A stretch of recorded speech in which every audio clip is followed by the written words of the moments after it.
Hi everyone, and welcome to AWS Transit Gateway webinar. It's here myself, Mohammed Hassan, Senior Product Manager, EC2 Networking, AWS, and we have Nick Matthews, Principal Solution Architect in AWS. This is a 200-level webinar where we're going to cover AWS Transit Gateway and the basics of Transit Gateway and how to use it, and we'll cover use cases for Transit Gateway, and then we're going to have a Q&A at the end. So what is Transit Gateway? In reInvent this year, we announced AWS Transit Gateway. It's a new, scalable, simple, and secure connectivity option across your networks. It's a regional construct. So simply you create a regional gateway in the region like one or multiple, and then you can connect your VPCs at scale. And we're talking about 5,000 VPCs. This is a soft limit. Additionally, you can connect your VPN into the Transit Gateway and use ECMP or equal cost multipass to load balance across multiple VPN connection, thus getting higher VPN bandwidths. Also, it allows you to route between VPCs and VPN. And we have the concept of a routing domain, which is similar to VRF, virtual routing and forwarding in traditional networks. So simply you can segment your networks in AWS, and we will talk about use cases that routing domains allow. Transit Gateway works across accounts, so you can connect VPCs in the same account or across account to a Transit Gateway. Also, we have partner integrations that allow you to use Transit Gateway with IPS, IDS, firewall, and automation orchestration. An example of these partners are Palo Alto, F5, Fortinet, and Aviatrix. So let's talk about the world before Transit Gateway. Let's say you had a VPC where you're running an application or a team is owning a VPC, and now you want to add a second VPC.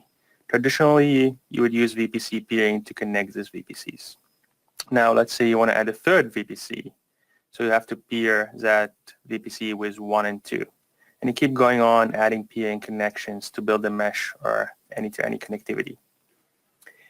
Additionally, if you want to add VPN to your VPCs, you would have to connect a VGW or virtual private gateway in each VPC, and then connect that to your on-prem gateway.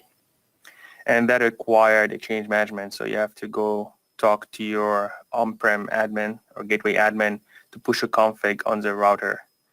So each VPC required a config or change on the router, which could take hours, days, and in some cases it takes weeks to do that. Now you want to throw in a direct connect to your VPCs. Again, you have to pull in a virtual interface or a VIF into each VPC. So as you can see, it becomes a complex mesh to configure, and each new VPC require multiple steps to get on-premises connectivity. Now, let's talk about the world with Transit Gateway. So you create a Transit Gateway, and then you attach your VPCs to it. Simply have a new VPC in the same account or cross account can be attached to the Transit Gateway. Now you want to add VPN connectivity. You configure VPN in your Transit Gateway, and you connect it to your on-premise router. In the near future, we're going to announce support for AWS Direct Connect Gateway. So now you can bring your Direct Connect Gateway and attach it to the Transit Gateway. So simply you have all your connectivity options at one place. Now, any new additional VPC will get VPN and direct connectivity once connected to the Transit Gateway. So you're saving the hours or weeks it takes to get on-prem connectivity to just a few minutes.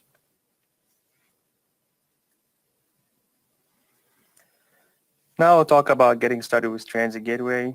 If you're watching this live, you can go with step-by-step, or if you're watching a recording, you can pause and try Transit Gateway and follow us in each step. So let's talk about a scenario here where you have 4 VPCs and you want to have any-to-any connectivity between them.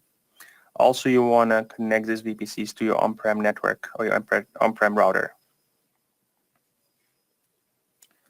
In the first step, you create your VPCs. So you create 4 VPCs. You go to VPC console and create 4 VPCs, and then create instances inside each VPC. that you will need for testing connectivity.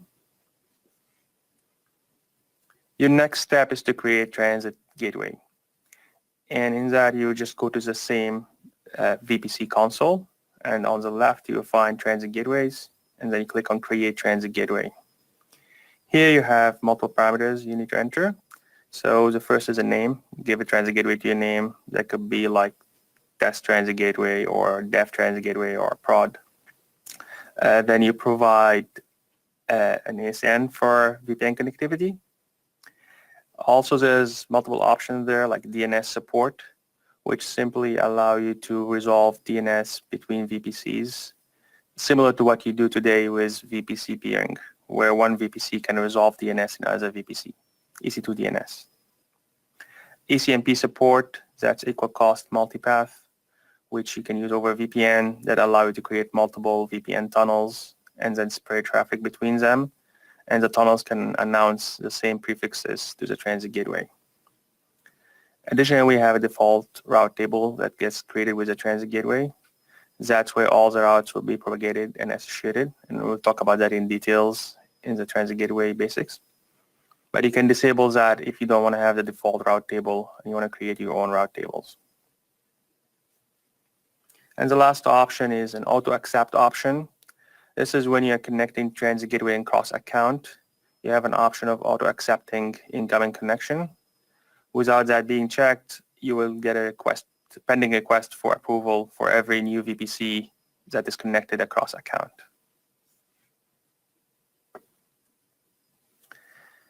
Now you create your transit gateway, you wait a couple of minutes, and then it will become active.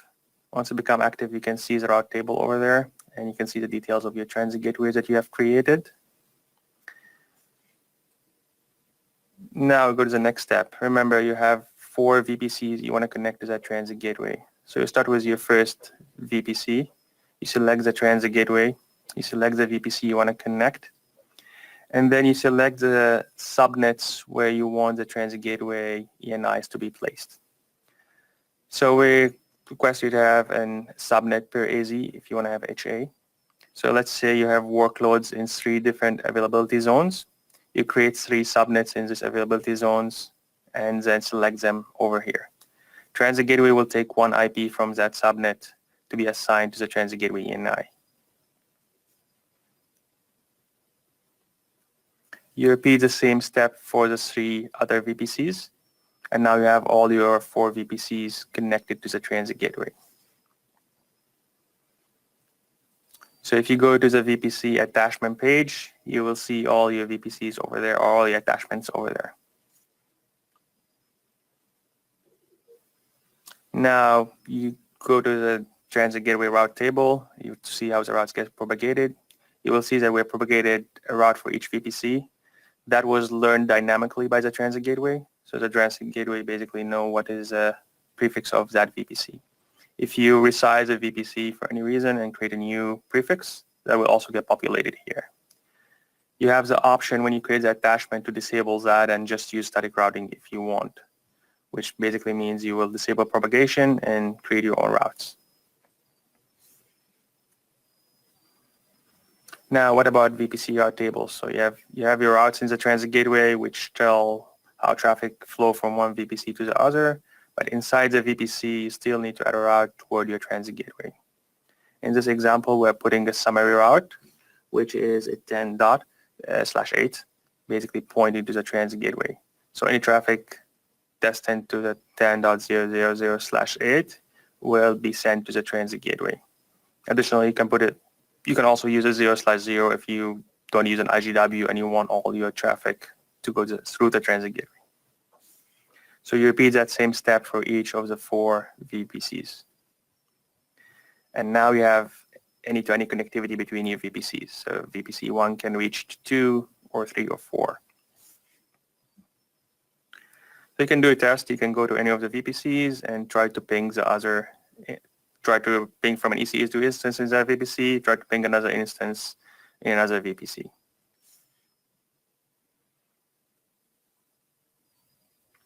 Now let's say you want to add a VPN connectivity to your VPCs.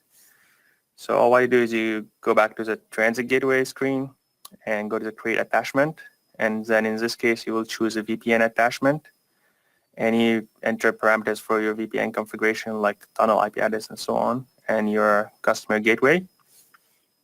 Once you're done with that, we will have a configuration that you download and you push that on your router. As we mentioned earlier, you do this like once when you connect your VPN, but then any new VPC will get VPN connectivity. So you don't need to repeat that for every VPC, which we used to do before. So now you're done with the VPN configuration and the VPN is up. What's going to happen is we will exchange the prefixes over BGP. So you will see your on-prem BGP showing in the Transit Gateway Route Table. And similarly, if you go to your customer gateway, you will see your VPC routes being sent to your customer gateway over BGP. So you can see them over here. Now you can do a ping test. You can just ping from one of your EC2 instance to the gateway or vice versa. And you can verify your connectivity is working.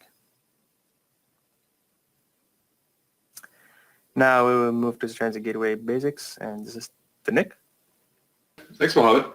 So Mohammed's sort of shown you that if you have an example scenario, if you have 4 VPCs and a VPN, that you want to connect them all together and have connectivity between all of those, that's how you do. So in the sort of simple use case, that's how you walk through the console and do those kinds of things. What we're going to do next is we're going to dive into a little bit of how it's configured and how it works. That way you can take these concepts and sort of take it to the next level and maybe start customizing it or using Transit Gateway for some other sort of activities.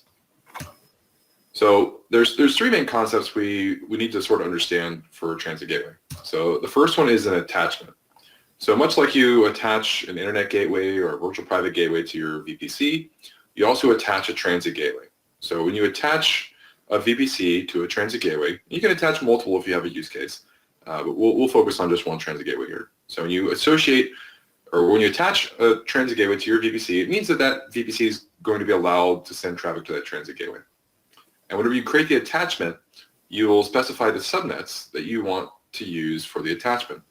You will specify 1 subnet per availability zone. So if your applications are in 3 availability zones, then you'd want to choose 3 subnets, 1 in each availability zone. From there, you're going to associate that attachment to a route table. So much like VPC route tables, there's also route tables in the Transit Gateway. The difference is the route tables in the Transit Gateway are used to define the policy for multiple VPCs. So in a VPC, you probably have a public subnet and a private subnet. Those have different policies, right? One can go to the internet, the other one can't. You may have some other, sort of subnets and route tables like this one can talk to on-premises or NAT Gateway or certain parts. So you generally create subnets and the route tables associated whenever you want to have different sorts of policies. We're going to do the same thing on the Transit Gateway. So if you have different VPCs or sets of VPCs that have the same policies, like they should be able to talk to each other, or they should not be able to talk to each other, or they should be able to talk to VPN or shared services, but not other things, we're going to do the same thing. So by default, the default route table connects to everything and allows everything. So by default, it's a flat architecture. As well as there's this concept of propagation.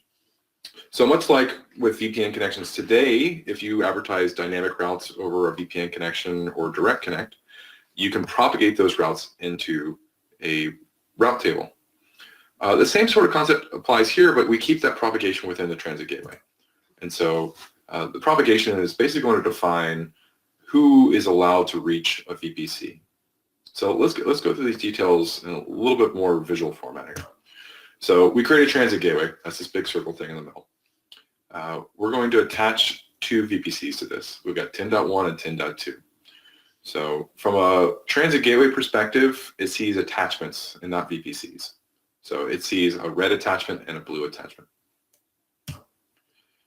In this scenario, since we've attached the Transit Gateway to those 2 VPCs, we're going to have a route table on the Transit Gateway. This can be a route table that we've explicitly created, or it can be the default route table. We're going to associate those 2 VPCs, those 2 attachments, to this route table. And so when we associate those, we can then also propagate routes into this route table. So this means that the route table has the routes for where it needs to go. So we can see in this case that our route table has the 10.1/16 and the 10.2/16 routes via the red and blue attachments. And so this means that not only is our VPC associated with this route table, it's also propagating to the same route table.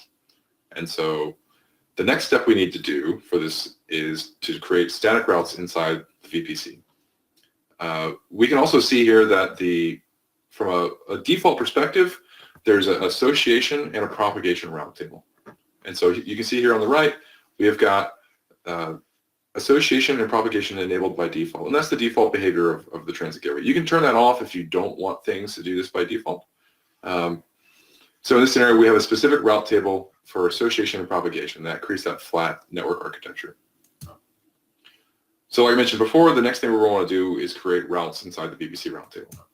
So one of the things that's very nice about the Transit Gateway is it's a cloud router. So we've got very high scalability. We can do, of these attachments, we can do 5,000 attachments. Of these route tables can have 10,000 routes in them. And so, often when I'm talking to customers about Transit Gateway, they ask, hey, can I just propagate all the routes in this route table directly into my VPC route table? And that's something that's really possible when you can do 10,000 routes here in the middle, but only 100 routes on the VPC table here on the left. So the way we handle this today is by creating static routes in the VPC route tables. So in this example, and the example for the rest of the slides, we'll assume that all of our corporate addressing space and our AWS addressing space is in the 10/8 CIDR range.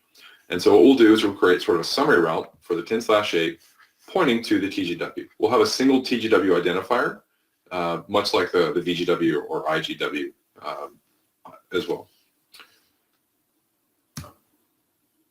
So we can add VPN to this. So down here at the bottom, we have on-premises customer gateway. So this is our VPN device. It's going to use the AWS VPN, and we'll color it green here just to show it's a different attachment type. So now we have a second type of attachment. We've got a VPN type attachment.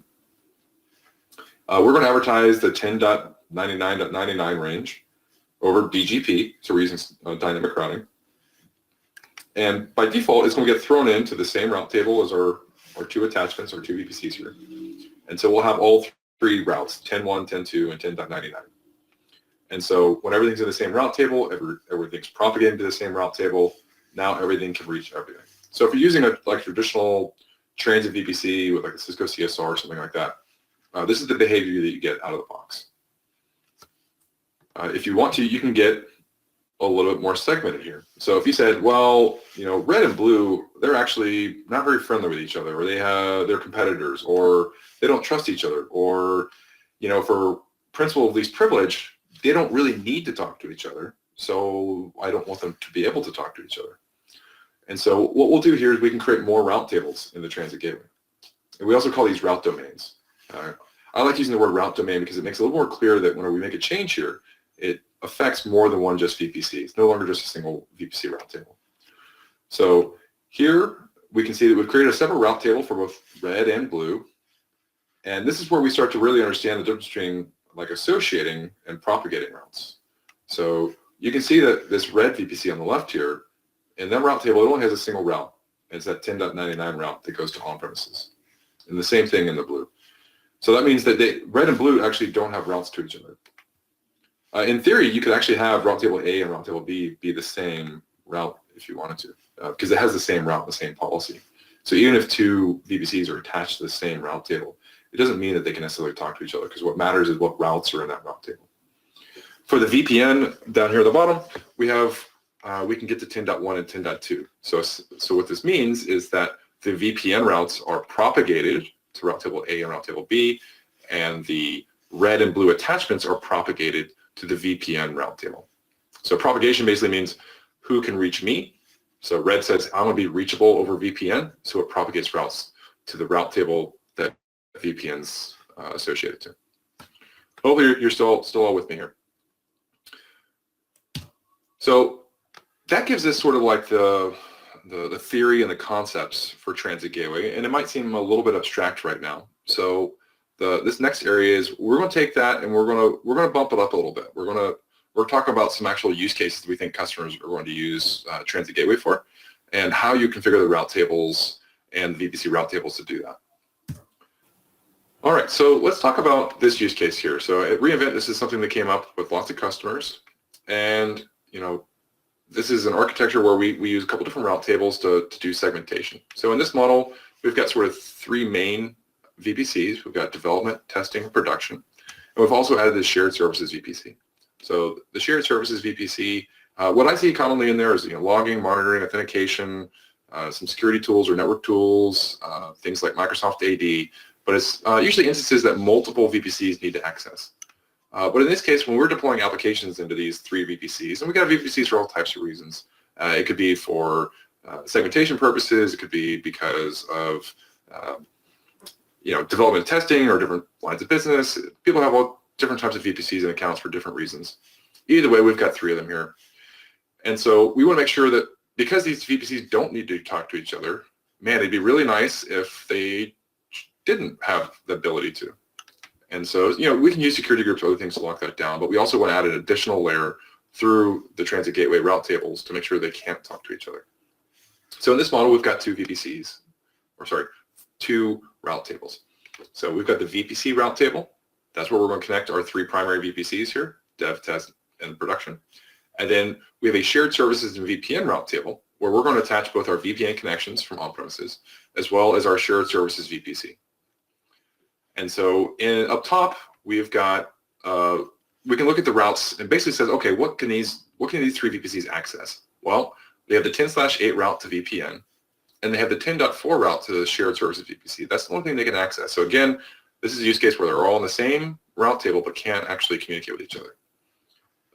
Both the shared services VPC and the VPN, they have routes to everyone. Essentially, if it comes from the shared services VPC or VPN, it's allowed to go anywhere. And so this gives us that functionality where we don't have any east-west connectivity between our VPCs, but to both shared services and VPN, we've got access. And so we've done this with just two route tables, and we've made this pretty simple. And this would be fairly complex to set up with things like peering or transit VPCs, historically speaking. So we've made this a lot easier to do. Another use case I hear is, hey, we'd really like all of our internet to go out of one place. It makes it easier for us to think about or track or charge, or we may want to put some sort of outbound proxy solution in. So how do we do that? So what we have here is I've just reduced it down to two VPCs up top. We've created a new VPC over here to the right. It's sort of our egress VPC. In this case, we're actually going to focus on NAT Gateway. So say, how would we put, in this model, the region would have 3 availability zones, so we put 3 NAT Gateways. Just a reminder, the NAT Gateway only operates in a single availability zone, so you want more than 2 to be highly available. We just chose 3 here because that's what was available. And that's going to provide our outbound NAT to the internet for all of our VPCs. The first thing we're going to do here is we're going to create a separate subnet in each availability zone. So this VPC now has 6 subnets in it because we're using 3 availability zones. We're going to attach that to our Transit Gateway, and we're going to select those 3 new subnets we just created. They don't have to be new subnets, but it makes it easier from a routing perspective. Those are going to get local IP addresses in our VPC, and because they live in the VPC and their network interface, they pay attention to the local route table rules. So what we're going to do here is in each one of those subnets, we're going to create a new route table, and we're going to put a route that points to the NAT Gateway. So in VPC A, it points to NAT Gateway in AZA, VPC B, NAT Gateway in AZB, etc. And so this means that if we did a packet flow here, so if we start from the VPC over here to the left, in VPC A, it's got a default route to the Transit Gateway. And you can do this on a per subnet basis, right? So you can change which subnets have access to this default route. Either way, the route table for this instance has a route to the Transit Gateway that points to the TGW, which drops it off in this VPC route domain. The VPC route domain has a 0/0 going to the attachment for this outbound VPC. From there, we're going to drop that traffic out of one of these attachments here. We'll try to keep it in the same availability zone if we can. And the traffic comes out of the network interface in this outbound VPC. It goes, hey, I want to go to the internet. How do I get there? It's going to look at its local route table. And the route table is going to say, hey, you should go to your NAT Gateway that's in your local AZ. Traffic will be forwarded to the local NAT Gateway, and from there it gets NATed out to the internet. So in this outbound VPC, we need 2 routes. we need one route that knows how to get back to the source. So if 10.1 sent this traffic, when traffic comes back from the internet, we need to make sure we know how to get back there from the outbound VPC. So we're going to create a return route in the VPC route table in the outbound VPC. So that 10/8 goes back to the transit gateway so the traffic can return. And then the 0/0 goes to the internet so that we can do that. And so essentially in the route table for our attachments, the default route points to NAT gateways. So it's essentially the network interfaces are in a private subnet. And then our NAT gateways in the public subnet, which has a route to the internet. Cool. So now we've created centralized network outbound. And if we wanted to, we could replace these NAT gateways with some sort of instance, like a firewall or proxy solution or EC2 instance or something you configure if you want. We just use NAT gateways for this scenario. But you know, one thing here is you've got one route and one instance per availability zone. What would happen if you wanted to do something more horizontally scalable? You know, how would you do that? If you overrun the bandwidth of a single EC2 instance, I mean, NAT gateways scale up to 10 gigs, so they're pretty resilient here. But if you put your own instances here, how would that work? So the second use case is how would you do it with your own instances? In this model, we have a very similar looking setup. So we still have a default route and our VPCs over here to the left that point to the transit gateway.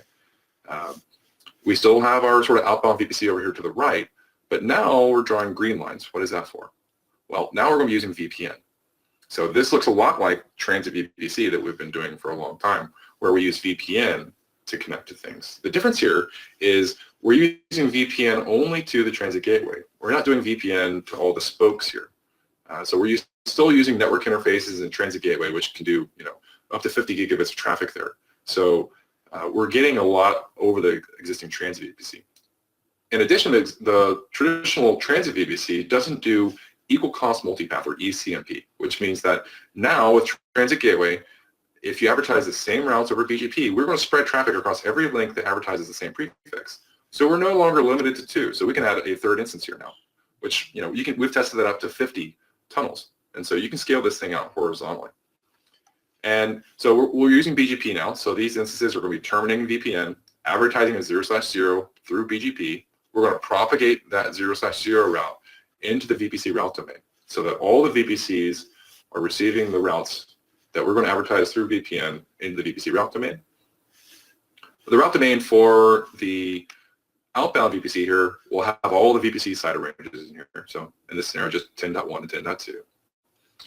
We still have the return in the outbound VPC route table. We still have the 10/8 route and the route out to the internet.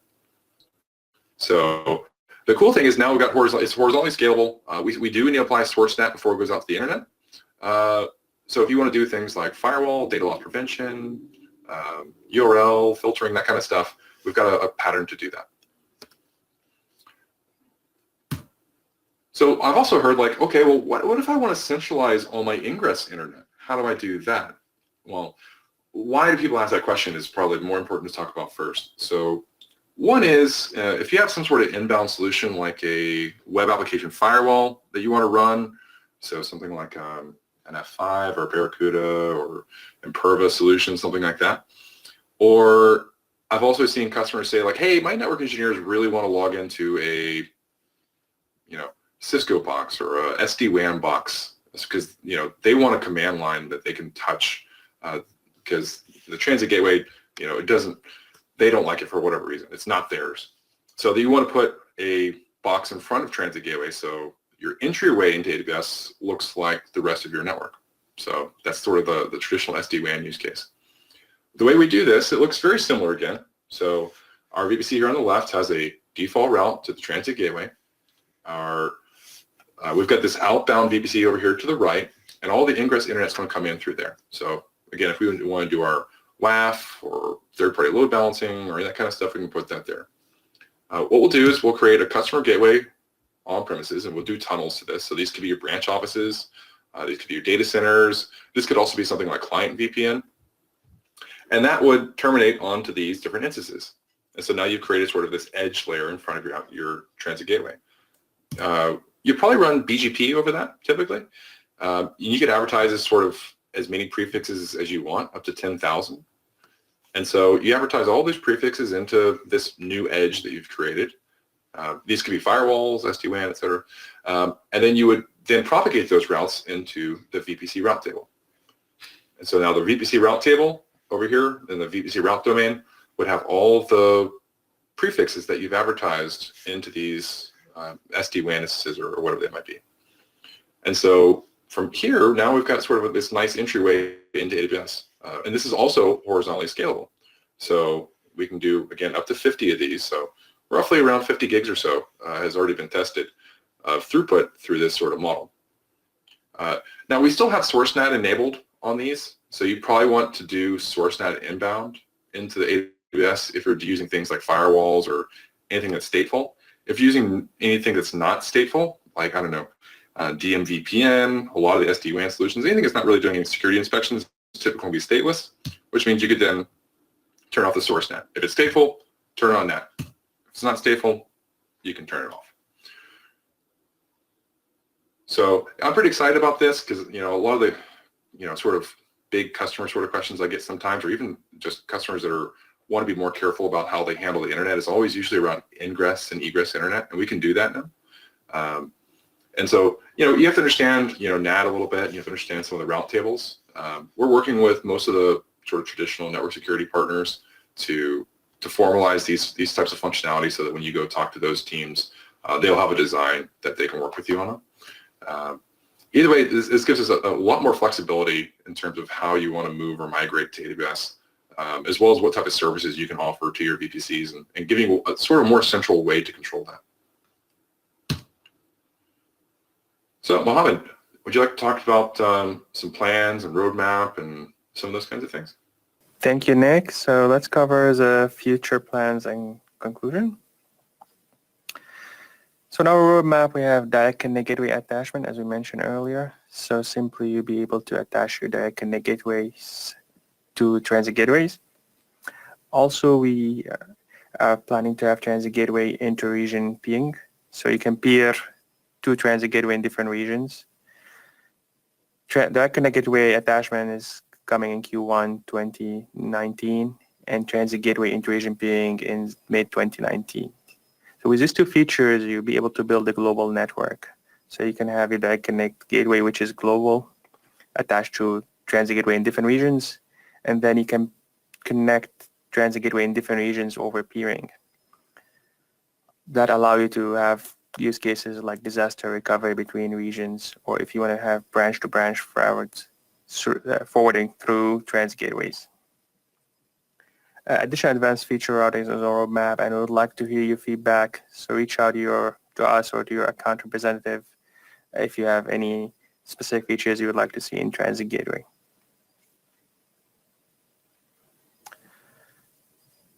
So Transit Gateway is something we've been asked about from our customers over the past few years. And I remember in reInvent last year is one of the top questions, when is AWS offering that? And we work backward from customer asks and customer requirement to develop transit gateways.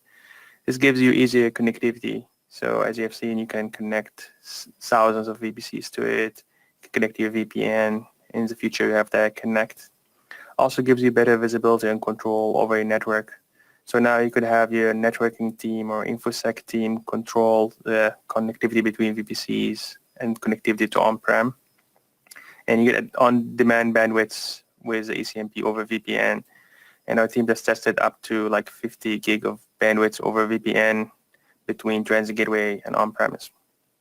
Also, the concept of routing domain allow you to have interesting use cases, the ones that Nick has mentioned, like the egress VPC or ingress VPC or the filtering. Additionally, transit gateways work with AWS features like CloudFormation, CloudWatch, and VPC flow logs. So you can do automation and you can do monitoring for your transit gateway. Also, you can integrate that with Lambda functions to do some interesting stuff around transit gateways. In terms of security, as we mentioned, you can use transit gateways in addition with other secure appliances offered by third party to do the ingress filtering or egress filtering.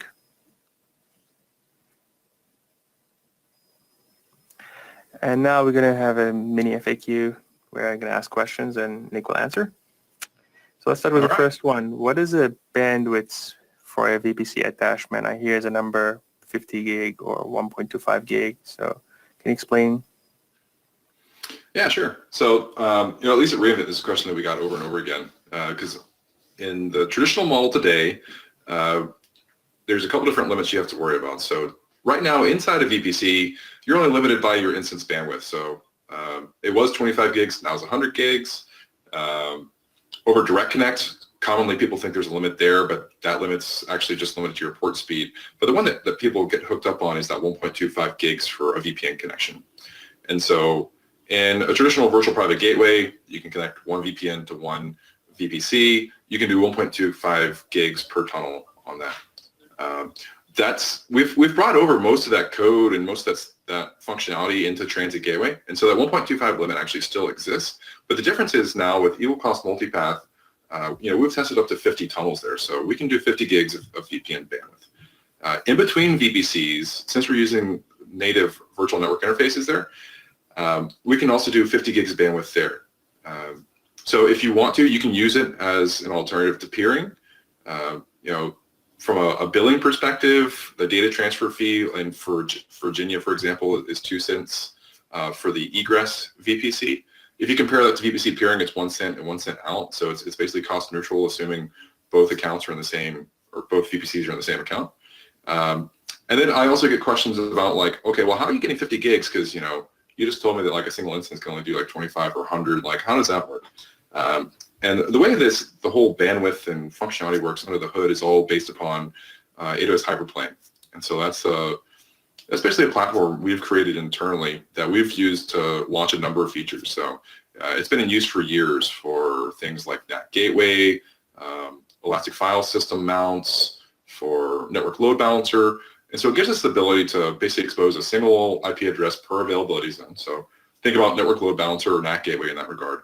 But then that single IP address in the interface, one, is highly available, and two, is it scales up with bandwidth. So network load balancer, we've tested up to 30, 40 gigs. We've now tested Transit Gateway up to 50 gigs. And the way that works is by deploying a fleet of instances across the region, and you get little pieces of bandwidth all over the place. And so if you need more bandwidth, we give you more little pieces and shards of bandwidth. And if any given part of our infrastructure fails, that only accounts for a very small percentage of your overall bandwidth.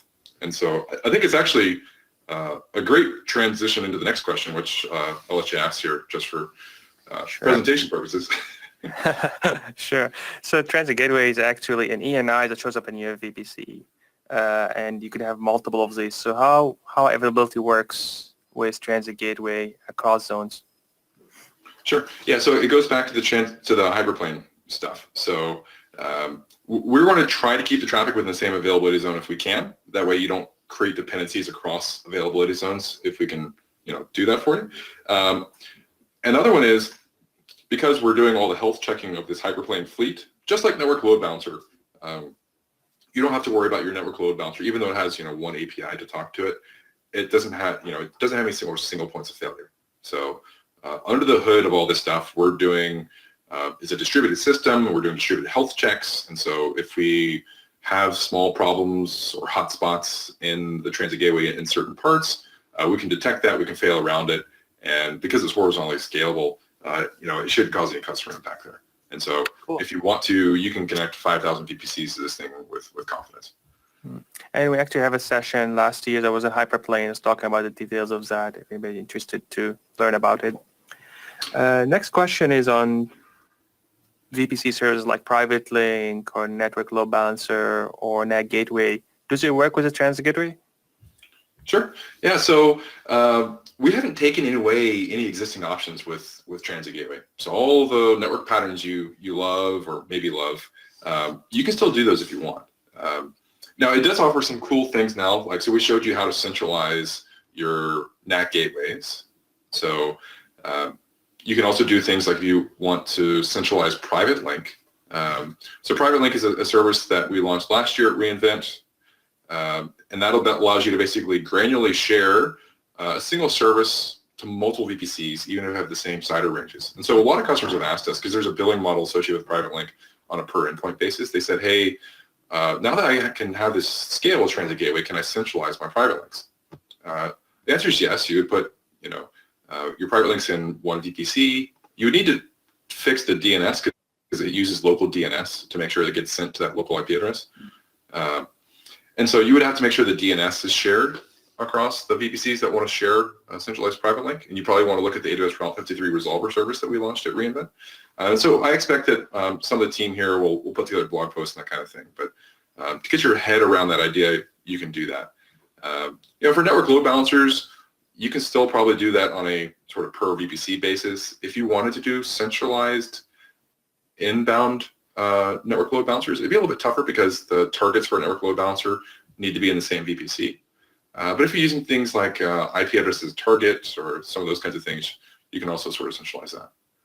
Otherwise, network load balancers are probably something you'd run in your local VPC. Okay. What about on-premise connectivity? Like if I'm using SD-WAN, does Transit Gateway support SD-WAN? Sure. Yeah, you can do that. So that was one of the slides we had before where we'd create sort of an SD-WAN fleet in front of the Transit Gateway. And then you use VPN or maybe network interfaces to integrate those two pieces together. And then SD-WAN could then be sort of our entryway into AWS. And so if you have the same entryway into your data centers and your branch offices, it gives you that sort of common WAN feeling. Or if you're running some proprietary protocols there, like something like DMVPN from Cisco, you can do that as well and basically put that in front of the Transit Gateway so Transit Gateway becomes just sort of like the AWS part and creates that sort of clean demarcation between VPCs and your WAN. So you talked about routing domain, and is it good to use like multiple transit gateways or multiple routing domains? What is the advice over here? Sure. Yeah, so this is sort of an age-old question. So if you're the network engineering type and you know what like a VRF is or virtual routing forwarding, even on-premises networking equipment for ages has had the ability to either say like, do you want to have 3 devices or do you want to split your route table into 3? And whenever I talked with network engineering teams, it almost always came down to operations. So if those 3 organizations were just very afraid of each other or didn't want to take responsibility for the changes of another group, they'd usually get like physical devices or depending on how comfortable they were. So we've made that much, much simpler with Transit Gateway, but the same concept still applies. If you want very, very strong segmentation between 2 different groups, you can choose to put 2 different transit gateways there. And so I'm sure some customers will choose like, I want a separate transit gateway for production because if we're messing around in development, I never want to make sure that that development change could impact production, right? That's rational. The other way to think about that is if you have very strong operational discipline about how you're actually configuring those route tables and route domains, if you're using tooling or infrastructure as code, you can control that type of change from happening as well. And so I don't think either answer is right or wrong. I tend to lean towards using routing domains and route tables. And the reason is if you create 2 transit gateways and connect 2 different sets of VPCs to those transit gateways, but then at some point you want some collection of those VPCs to talk to each other, today there's no way to get those 2 transit gateways in the same region to communicate. So you'd have to glue them together with VPN, sort of like a transit VPC model, or the individual VPCs, you'd have to choose something other than transit gateway to connect them. So private link or VPC peering or something like that. And so that could get pretty messy. So if you're 100% sure that these resources will never ever need to talk to these resources, I think a separate transit gateway could make sense there. But I would probably encourage people to start with one and see what you can do with that before you make your environment more complex. Or maybe if they have a shared services VPC between these 2 prod and you want to complete isolations, you can still use that. Right. Yeah, that would work. Yeah. One common question we get since launch is like, how does Transit Gateway handle encryption? Yeah, so I got this one a handful of times as well. And so there's a couple different ways to think about this. One is the encryption from on-premises into AWS. We've now drawn this box outside my VPC that's now terminating my IPsec and encrypted packets. How does that actually change my encryption story inside the VPC? And the answer really it doesn't. Because we have these network interfaces in every VPC, you can think about your router and your transit gateway living in all your VPCs sort of simultaneously. And so the actual handoff for VPN and IPsec is no different than the VGW today, except for the only difference is that VPN handoff is capable to handing off to multiple VPCs simultaneously. And so the really short answer there is we haven't changed anything from the VGW model. It just looks a little bit different. The other part of encryption questions that I get are, does Transit Gateway encrypt all my traffic between VPCs for me? And while I understand the people asking that question, but today the Transit Gateway only basically sends what it receives. So if you send it unencrypted traffic, it's not going to encrypt it for you. And so if you care about encryption between VPCs or between anything else, you're still responsible for creating that encryption. The only place where it does encryption is if you create a VPN connection to the Transit Gateway and we terminate that, where we will, obviously encapsulate traffic over the VPN tunnel. Cool. Thank you, Nick, for his questions. And let's talk about related materials. So we have a product page you can go to, which is AWSamazon.com/Transit Gateway. Also, you can go to the documentation to get more details on how to create a Transit Gateway, attachments, and some of the use cases. And we have two high-up level sessions, NAT 331 and NAT 402, which covers Transit Gateway in details. Like the first one is a deep dive in Transit Gateway, and second one talks more on the reference architecture for Transit Gateway. So thank you everyone for attending the webinar, and we are open to receive questions. Cool. Yeah, if you guys have feedback too, we have an email alias here. So yeah, let's go ahead and take some questions.